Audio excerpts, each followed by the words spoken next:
Et bonjour à tous et à toutes et bienvenue sur ma chaîne pour une nouvelle vidéo. Et aujourd'hui c'est une vidéo un peu débat, un peu discussion, et je pourrais vous parler en fait tout simplement lors des tirages pour le domaine sentimental, le fait de savoir et la nécessité de savoir que si la personne est en couple ou célibataire.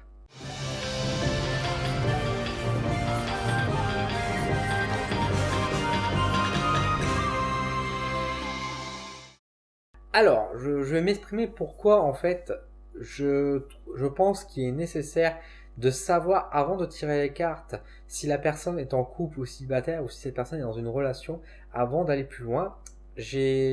Pour moi, ça fait partie un peu d'une éthique que je mets en place, qui est important, que j'ai appris bien sûr au fil du temps et que je voudrais vous partager aujourd'hui pour que vous puissiez à votre tour, si vous prenez les cartes, si vous êtes sur cette chaîne aussi pour tirer les cartes, faire de la voyance, des choses comme ça vous permet également d'avoir cette petite clé et ce côté éthique en plus. Alors, il faut savoir pourquoi je mets ça en place.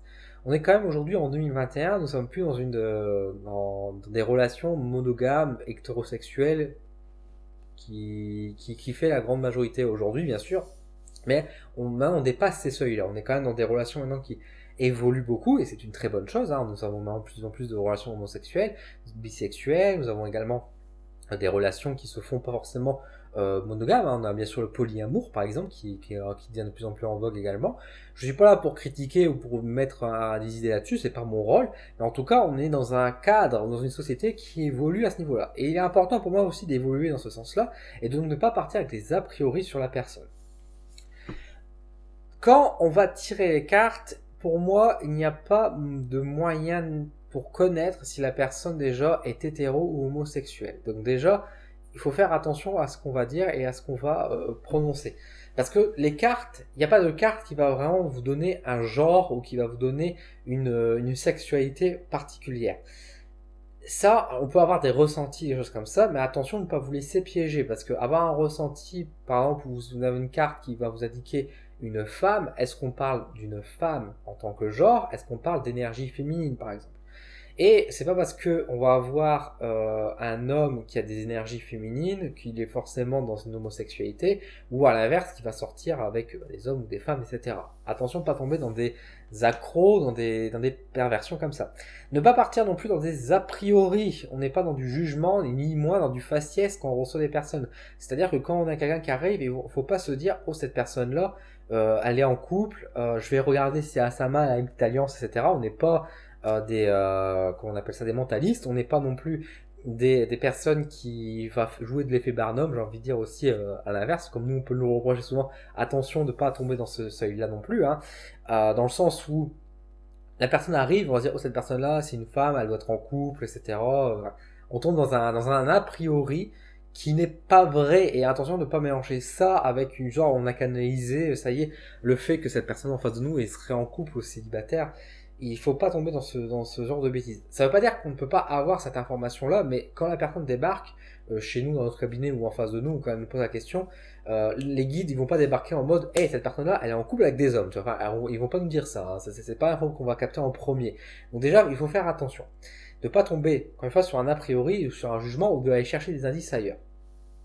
Ne pas tomber non plus dans des réactions trop excessives, notamment sur la sexualité, parce que ça peut blesser les gens également. Et par exemple, si vous dites, oh là là, cette personne-là, c'est un homme qui est dans la spiritualité, alors lui, il doit être homosexuel, des choses comme ça. Bah non, enfin, tous les hommes ne sont pas homosexuels. Alors, il y a du vécu, effectivement, hein, mais enfin, en tant que consultant, mais ça peut être pareil pour une femme, etc. De dire, oh là, cette femme-là, je sais pas, elle a les cheveux courts, etc., elle s'habille en garçon, bon, elle doit être lesbienne, quoi. Euh, non, encore une fois, ne tombons pas dans des a priori comme ça, parce que déjà c'est mal poli, c'est insultant, et nous, à notre domaine, on n'émet pas de jugement. Nous sommes des antennes, nous sommes des entre-deux, nous passons des messages, mais on n'est en aucun cas, on ne doit pas intervenir pour donner des jugements ou des a priori. C'est pas normal, c'est éthiquement parlant, ce n'est pas quelque chose à faire. Et c'est là que dans le domaine sentimental, j'insiste sur le fait de poser la question aux personnes directement, ça évite de créer des malaises ou des choses comme ça. Parce que il n'y a rien de plus, on va dire, blessant pour une personne qui va vous poser des questions sur sa vie sentimentale en tant que pour un homme ou pour une femme, et que vous allez dire, bah en fait, vous allez avoir une relation avec les personnes de même sexe. Alors attention, on n'est pas là pour faire de l'homophobie ou quoi, c'est pas ça non plus, c'est pas ça que je suis en train de dire. Et je parle pas d'un quelqu'un qui serait homophobe, mais même des personnes qui, genre autant des personnes qui sont homosexuelles, qui n'ont pas d'intérêt et qui n'ont pas d'envie d'avoir une relation hétérosexuelle, bah des personnes hétéros n'ont pas forcément envie non plus d'avoir des relations homosexuelles. Et c'est pas parce que vous avez envie que cette personne-là soit entre guillemets homosexuelle ou que vous avez cette impression-là que j'ai envie de dire il faut que vous lui dites bah que voilà vous allez avoir une relation homosexuelle quoi. Parce qu'un homme qui viendrait vous voir ou une femme qui viendrait vous voir et que pour voir son avenir sentimental et vous dire ah mais en fait toi monsieur ta relation en fait c'est avec les hommes quoi. Alors certes aujourd'hui tu es sorti qu'avec des femmes etc mais bah voilà tu n'assumes pas finalement ton homosexualité. C'est quand même choquant, c'est quand même provocateur, vous voyez. Alors, sans se dire forcément directement qu'il n'assume pas son homosexualité, mais c'est le sous-entendu que vous allez faire.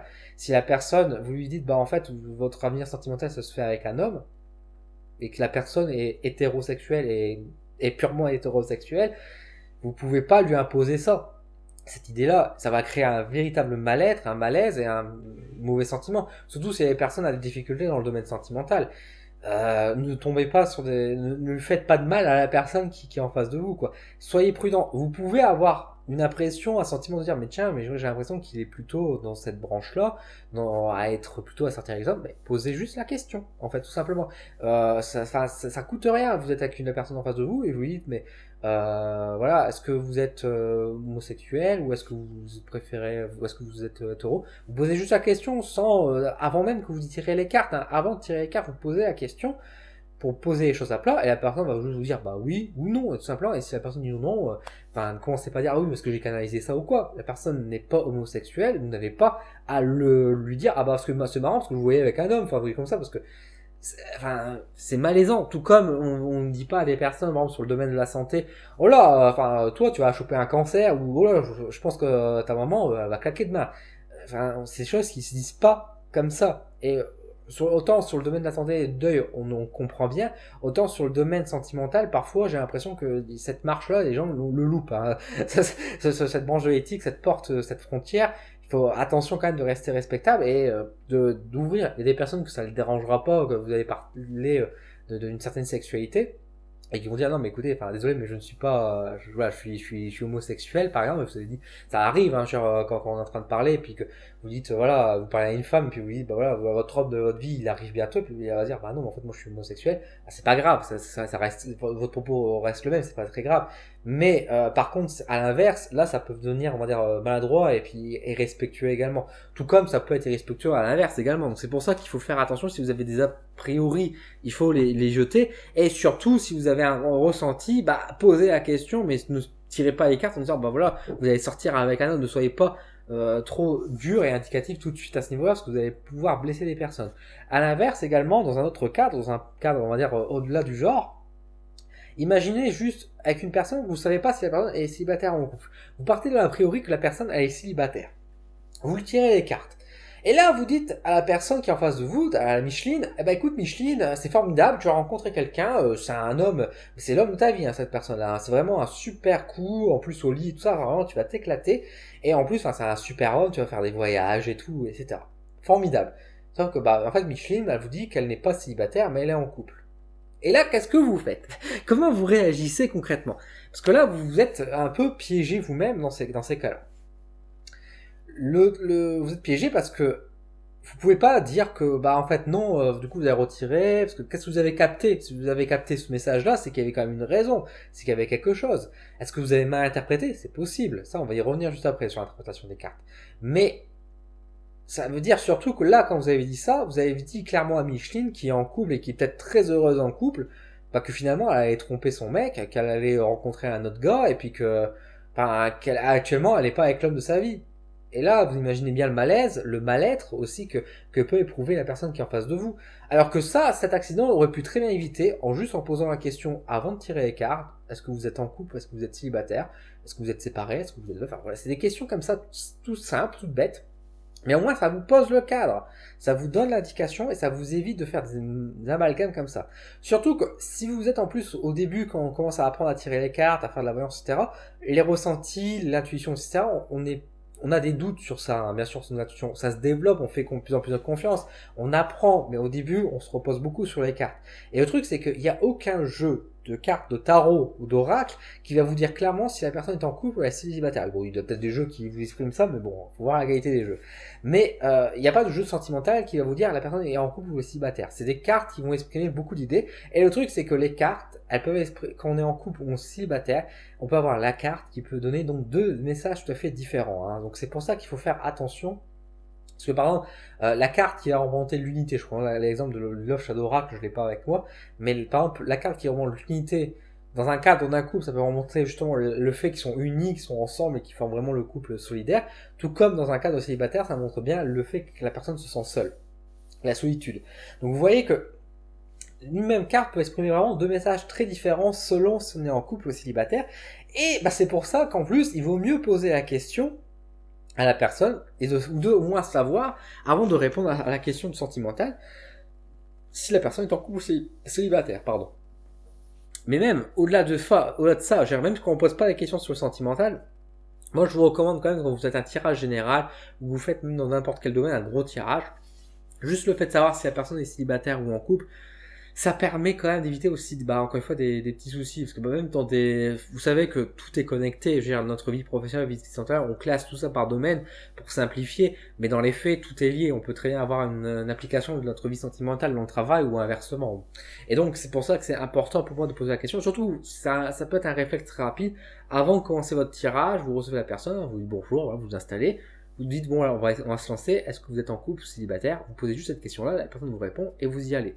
Alors, là, on pourrait me dire, mais Dylan, enfin, si t'es voyant ou médium, tu devrais savoir si la personne est en couple ou célibataire. Eh ben non, je suis désolé. Encore une fois, je vous renvoie à ma vidéo, les médiums ne sont pas des dieux, ni des télépathes d'ailleurs.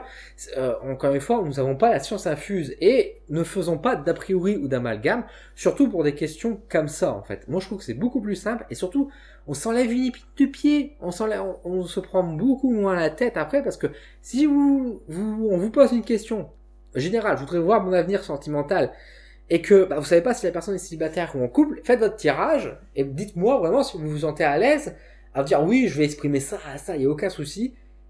Et puis si derrière, sans savoir si la personne est vraiment célibataire ou en couple, et puis bah si vous faites un long monologue comme je vous ai dit tout à l'heure, ouais, vous avez rencontré une personne et tout et c'est super sympa, mais si la personne est en couple, c'est pas très juste. Ou à l'inverse, hein, si vous dites à une personne ah bah votre couple il va très bien, etc. Mais oui, bah non, moi je suis séparé, j'ai quitté mon mari il y a 2 semaines. Malaise. Mais encore une fois, on peut éviter ce malaise-là. Alors on pourrait me reprocher en disant bah oui, mais du coup tu poses une question. Normalement on pose pas de questions quand on est voyant. Il n'y a pas de règle, hein, encore une fois. Moi je vais chercher je veux pas qu'on perde de temps et qu'on aille directement dans l'essentiel et dans les messages que les personnes doivent recevoir. Et si la personne veut des réponses sur sentimentales, moi je demande juste si la personne, quel est son statut aujourd'hui. Est-ce qu'elle a quelqu'un dans sa vie actuellement ou pas. Après, bien sûr, nos ressentis vont pouvoir confirmer ou non ces choses-là, mais je veux dire, moi, ça m'est déjà arrivé d'avoir des ressentis de la personne qui est célibataire et pourtant elle est en couple.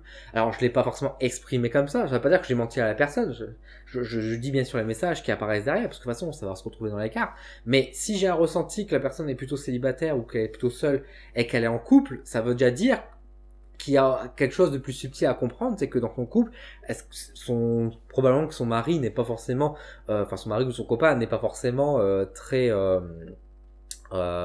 présent, très à l'écoute, ou peut-être que justement ils sont en voie de séparation, des choses comme ça peut déjà donner un élément de réponse, mais en aucun cas je peux affirmer par rapport à mon ressenti que j'ai tout de suite que la personne est en couple ou célibataire. De même que certaines personnes disent, oui mais du coup t'as des flashs et visions, mais ça pareil, imaginons que voilà, on vous pose une question sur l'avenir sentimental, vous voyez la personne, vous avez un flash, vous la voyez à la plage avec un homme, par exemple la femme avec un homme. Vous allez dire ah bah tiens, vous allez être en couple cet été, je vous vois avec quelqu'un, vous allez rencontrer quelqu'un. Mais ça, en fait, on sait même pas si cette personne-là c'est peut-être son mari, donc elle est déjà peut-être en couple. Peut-être que cette personne-là c'est peut-être son frère, on sait pas. C'est aller avec un homme, c'est peut-être son ex, on sait pas beaucoup plus que ça. Les flashs et les visions vont pas forcément toujours être très explicites. Alors plus on se développe, plus on peut faire confiance à nos ressentis, à comprendre. Et effectivement, des grands médiums et des grands voyants pourront être beaucoup plus juste, mais je suis persuadé que malgré tout, que ces grands médiums et ces grands voyants, que je prétends pas être par ailleurs, mais que ces grands médiums et ces grands voyants ne peuvent pas être à 100% sûrs de savoir si la personne va être en couple ou célibataire. Et la plupart des médiums que j'ai confiance et que je rencontre posent souvent la question également avant de commencer leur tirage, savoir si la personne est en couple ou célibataire. Parce que je pense qu'un bon médium ou un bon voyant, la leçon que je viens de vous faire, en tout cas dans cette éthique, c'est les bons médiums et les bons voyants le savent et le font de manière consciente ou inconsciente déjà aujourd'hui, de se poser la question à la personne, mais ne rentre pas tout de suite là-dedans. Comme ma chaîne se veut un peu didactique, moi je vous parle donc de ce sujet-là, donc ne vous prenez pas la tête et posez la question directement à la personne quand vous tirez les cartes. Et à l'inverse, si vous posez des questions sur votre avenir sentimental à d'autres voyants, à d'autres médiums, à travers des lives Facebook, des lives de manière générale, ou alors quand vous allez dans des salons, des choses comme ça, n'hésitez pas à préciser juste avant à la personne pour éviter des malentendus ou éviter des malaises également qui peuvent vous arriver. Maintenant, encore une fois, ça peut être aussi entre guillemets un bon outil pour détecter entre guillemets un mauvais voyant, dans le sens où si celui-ci vous pose pas la question et qu'il vous dit ce qui m'est déjà arrivé, c'est pour ça que je me permets aussi de le dire ça, en tant que consultant, quand je suis allé voir certaines personnes voyantes qui me disaient oh oui, toi tu vas rencontrer l'homme de tes rêves l'année prochaine, ça va être romantisé ça, et que je dis bah non mais je suis hétérosexuel, il me disait ah mais non mais tu vas rencontrer un homme. Et je dis non, je ne rencontrerai pas d'homme parce que je ne suis pas homosexuel. Et c'est encore une fois, c'est pas parce que je suis homophobe ou pas, c'est même pas une question de ça. Je suis pour l'homosexualité et le fait d'être non-genré, ça, vous prenez ce qu'il faut, hein, moi il n'y a aucun souci. Mais moi je sais que je n'ai pas d'attirance sexuelle ou amoureuse pour des hommes. Ça veut pas dire que je peux pas avoir une relation amicale avec un homme ou quoi, que enfin voilà, il n'y a pas de souci. Mais je ne suis pas contre, mais je ne suis pas de ce genre-là, c'est tout. Et le fait que les voyants, du coup, ne peuvent pas admettre qu'ils se sont trompés, parce que sinon ça admettrait qu'ils racontent des bêtises, du coup on tombe sur des personnes qui effectivement, avec un ego parfois peut-être un peu décalé, vont dire mais si j'ai raison, tu seras avec un homme, tu seras avec un homme. Bon. Peut-être que dans quelques années ces personnes-là ont raison, on verra bien. Autant que moi-même étant dans le métier, et dans mes ressentis, je peux vous affirmer qu'à l'heure actuelle, j'ai de gros doutes, mais allez, qui sait. On laisse toujours la place à l'inattendu, mais en tout cas aujourd'hui je suis carrément intéressé pour des femmes, et c'est pour ça que de toute façon, sur ces personnes-là qui sont venues et qui m'ont dit tu vas sortir avec un homme, etc. Déjà à l'heure actuelle, je peux vous dire que ces dernières années, je ne suis pas sorti avec des hommes, et j'ai rencontré des hommes homosexuels, et pour autant je n'ai pas été comme ça, et je ne suis toujours pas intéressé, et puis j'ai eu des relations hétérosexuelles, donc avec des femmes entre temps, donc c'est pas un souci, donc je veux dire c'est pour ça, et malgré tout, ces personnes-là, comme on dit ça va blesser, parce que moi la vie sentimentale c'est un domaine qui est important pour moi, et qu'on me dise ça, qu'on m'affirme, qu'on me décrit une vie que je ne désire pas, c'est blessant. Et c'est pour ça que je parle aussi de l'éthique et que je vous parle de ces vidéos là. Si la personne m'avait juste posé la question juste avant, Dylan, est-ce que tu es intéressé par exemple, certains l'ont fait, me l'ont posé en disant Dylan, est-ce que je te vois avec des femmes, est-ce que tu es également éventuellement intéressé par des hommes? Je leur disais non. Et ils ont coupé, ils ont dit dans ce cas tu vas peut-être tomber sur des femmes qui sont peut-être un peu plus masculines, etc. Là, ça je suis pas forcément en désaccord avec ça, attention, avec des énergies peut-être un peu plus d'action, hein, de yang on va dire, mais pour autant je ne suis pas intéressé par les hommes aujourd'hui. Tout comme les femmes ne sont pas intéressées forcément par des femmes, etc. Ou même ce serait comme, enfin là je prends l'exemple bien sûr de la sexualité, mais ça peut être également dans le système où vous dire voilà vous allez vivre dans un polyamour, dans un couple, alors que la personne n'est pas intéressée par rapport à tout ça, quoi. Attention de pas tomber encore une fois dans des pièges et être prudent dans ce qu'on va dire, de porter les messages, et surtout de la conséquence et l'influence qu'on peut avoir sur la personne et le discours qu'on peut tenir. Et dans le sentimental, juste poser la question avant, ça vous permet d'éviter des malentendus et du malaise pour vous comme pour la personne en face de vous. Voilà. J'espère en tout cas avoir fait le tour de la question. Si vous avez des questions, si vous avez des interrogations, si vous avez votre avis sur ce sujet-là, n'hésitez pas à me le dire en commentaire. Encore une fois, c'est un espace dédié pour communiquer, pour échanger, pour pourquoi pas débattre et mettre chacun nos avis du moment que c'est fait bien sûr dans le respect. Je vous remercie en tout cas d'avoir visionné cette vidéo. Je vous donne rendez-vous bientôt sur ma chaîne YouTube pour d'autres vidéos de débat, de présentation ou de tirage. En tout cas, je vous remercie et je vous dis à très vite sur ma chaîne. À bientôt.